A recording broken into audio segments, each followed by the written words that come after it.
Nono ano, tudo bem? Professora Aline, disciplina de português. Começaremos a aula fazendo a correção da atividade que foi solicitada na aula anterior. Pegue o seu caderno e vamos lá. Questão 1. Assinale a alternativa que corresponda ao elemento que contém o significado básico da palavra. Então, a alternativa correta é a letra B. Questão 2. Vocábulo onde existe desinência de gênero. Letra E, alheia. Questão 3. Determine o radical das palavras abaixo. Então, na palavra menininhas, o radical é menin. Na palavra imoral, o radical é moral. E na palavra moralizar, o radical é moral. Andássemos, o radical é ande. Falar, radical fale. Paulada, radical pau. Na questão 4, a alternativa correta é a letra A. Na questão 5, a alternativa correta é a letra D. E aí, você conseguiu responder? Eu espero que sim. Estudaremos agora principais processos de formação de palavra. Esse conteúdo está na página 187. Vamos lá? Como qualquer outra língua natural, a língua portuguesa passa por um processo constante de mudança. Essas transformações são determinadas pela sociedade. Então, se a sociedade muda, a língua também muda. Assim, ambas estão em constante diálogo, a sociedade e a língua. Isso fica bastante claro quando pensamos em palavras como internet, tablet, smartphone, etc. Elas não existiam até o instante em que o surgimento desses objetos criou a necessidade de um nome para cada um deles. Então, essas palavras elas não existiam, mas a partir do momento que surgiu o objeto e que houve a necessidade da criação de um nome para esses objetos, então essas palavras vieram a existir. Por esse motivo, podemos dizer que as mudanças sociais se refletem na língua, que cresce a partir da criação de palavras. Enquanto não forem dicionarizadas e fizerem parte oficialmente do vocabulário da língua, essas palavras são chamadas de neologismos. Então, o que são neologismos? Essas palavrinhas que ainda não foram adicionadas ao vocabulário. Mas atenção, com o tempo, palavras velhas, entre aspas, podem ganhar novos significados, sendo também consideradas neologismos. É o que ocorre hoje com o verbo abalar, por exemplo. Além dos sentidos tradicionais, hoje esse verbo significa também causar boa impressão, chamar a atenção das pessoas. Exemplo, essa maquiagem que você está abalando. Aliás, essa maquiagem que você fez está abalando. Significa o quê? Que essa maquiagem que você fez está chamando a atenção das pessoas. Agora leia a tirinha a seguir. Alô, bombeiros? É que um menino foi mordido no braço por um cachorro. O animal é de raça? Está com coleira? Não sei. Está com raiva? Qual é o porte? Não sei. Espera. Toma, o telefone é para você. Então, no último quadrinho, encontramos a palavra telefone. Veja a sua estrutura. Tele, de longe, mais fone, som. A criação dessa palavra é atribuída ao inventor inglês Alexander, em 1849, justamente para dar nome à sua mais nova invenção. Como, por meio do seu invento, ele conseguiu transmitir de longe, tele, o som da sua voz, fone.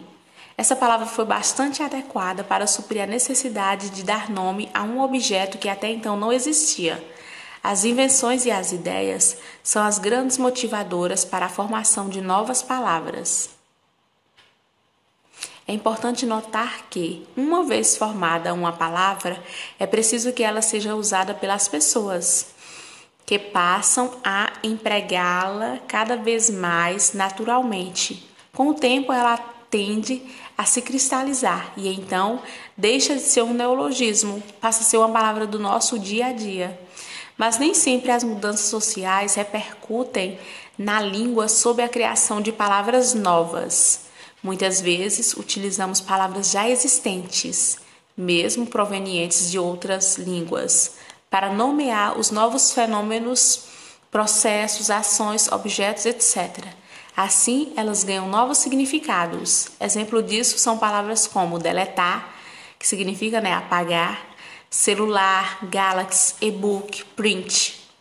Veremos agora os dois principais processos de formação das palavras. Então, nós temos o primeiro processo, derivação. O que é?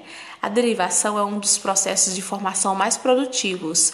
Consiste na criação de uma palavra a partir de outra, chamada primitiva. Então, nós teremos ali uma palavrinha inicial, que é chamada de palavra primitiva. Aí, a partir dessa palavra primitiva, nós teremos a formação de outras palavras.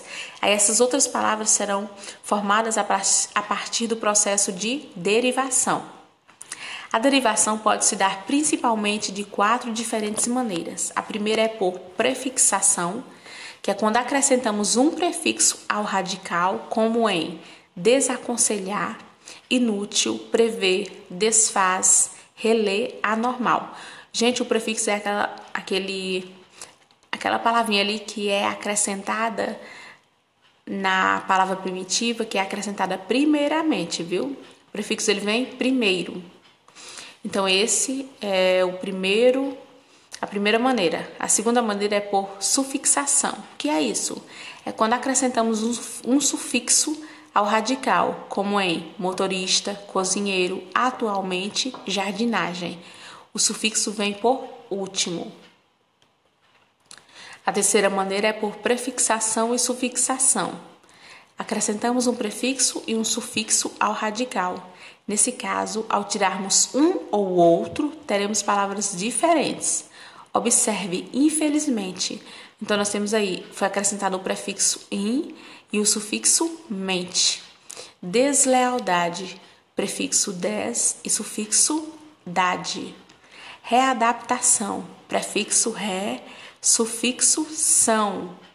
Desconstrução, prefixo des, sufixo são. E a quarta maneira, por parassíntese, é quando acrescentamos um sufixo e um prefixo ao mesmo tempo. As palavras formadas por parassíntese quase sempre são verbos e têm como base um substantivo ou um adjetivo. Observe empobrecer. Então, nós temos aí, pobre, que é um adjetivo, mas aí foi acrescentado o sufixo e o prefixo a esse substantivo. Aí, enlouquecer, desalmado, enraivecer. Observe que, nas palavras formadas por derivação parassintética, o prefixo e o sufixo são acionados ao radical simultaneamente. Por isso, a palavra despedaçar, des mais pedaço mais a, é formada por parassíntese. Não existe o verbo pedaçar nem o substantivo despedaço. Além dessas 4 principais possibilidades, a tradição gramatical normalmente identifica mais 2 formas de derivação. Então, temos a derivação por regressão, que é quando substituímos a terminação de um verbo ar, e, ir pelas vogais temáticas a, o, e, para criar substantivos, os chamados substantivos deverbais ou pós-verbais. Exemplo, mude, aí tínhamos o ar, mudar, foi retirado o AR e foi acrescentado a vogal temática A, muda, ficando, muda. Tínhamos combater, foi retirado o ER, a terminação verbal de segunda conjugação, er, e foi acrescentada a vogal temática E, combate. Temos outro exemplo, chorar, foi retirado o AR e foi acrescentado o, choro, ficando então choro. E por fim, pescar, onde foi retirado o AR e foi acrescentada a vogal temática A, ficando pesca. Esse processo de derivação é chamado de regressivo, porque é mais comum criarmos verbos a partir de substantivos ou a partir de adjetivos e não o inverso.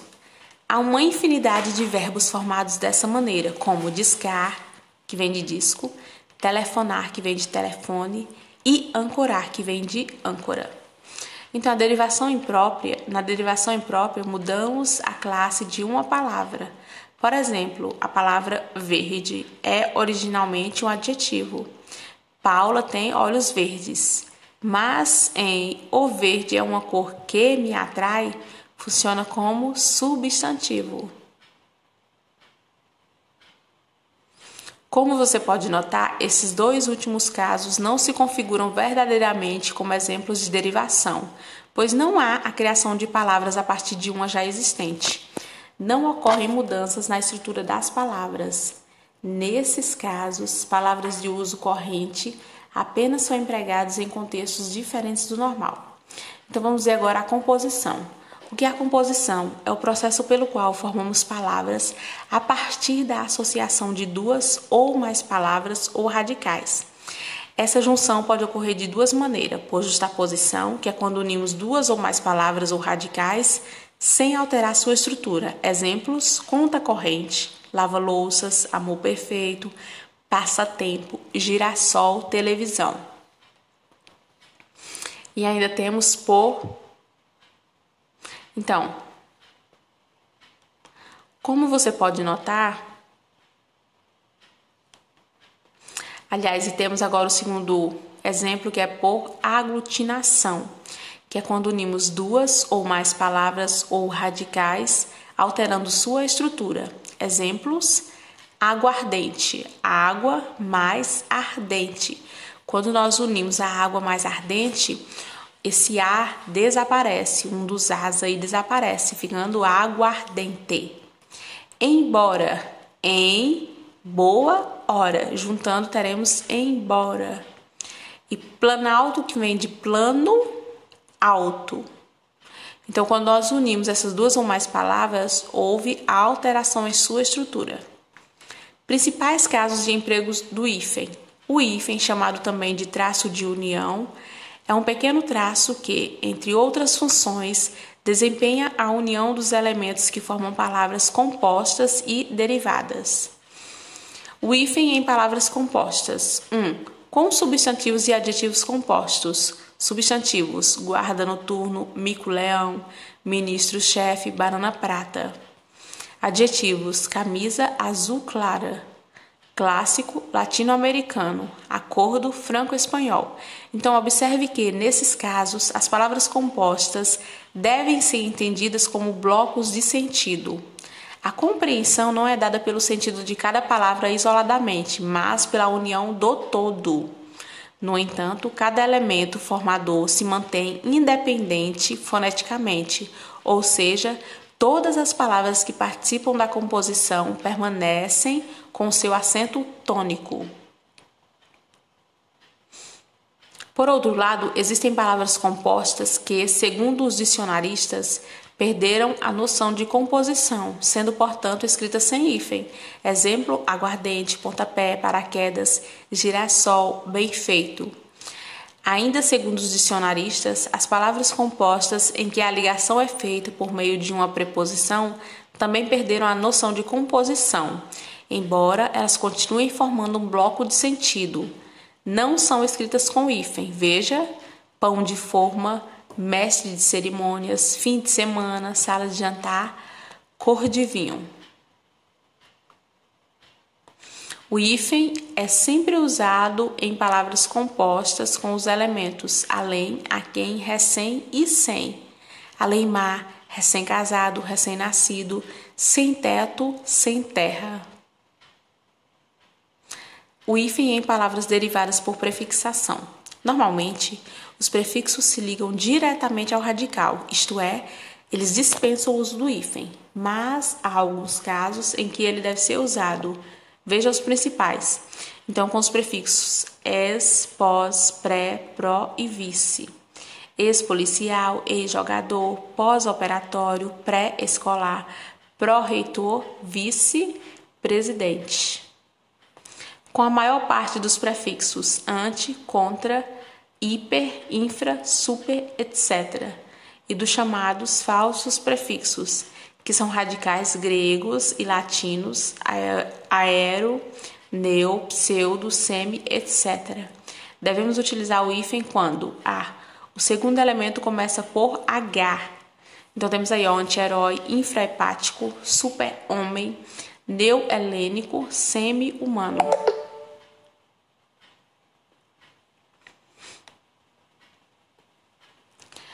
O prefixo ou o falso prefixo termina com a mesma vogal que inicia o segundo elemento. Então, nós iremos também utilizar o hífen.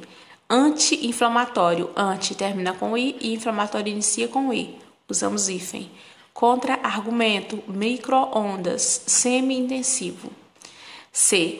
Com os prefixos hiper, inter e super são seguidos de palavras iniciadas por R.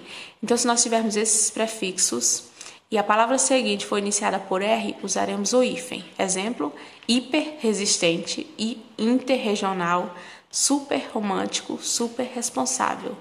Observe que com os prefixos co e ré, nós não usamos hífen. Coordenar, coparticipar, cooperação, reeditar, reelaborar, reescrita. Meus amores, agora é a sua vez.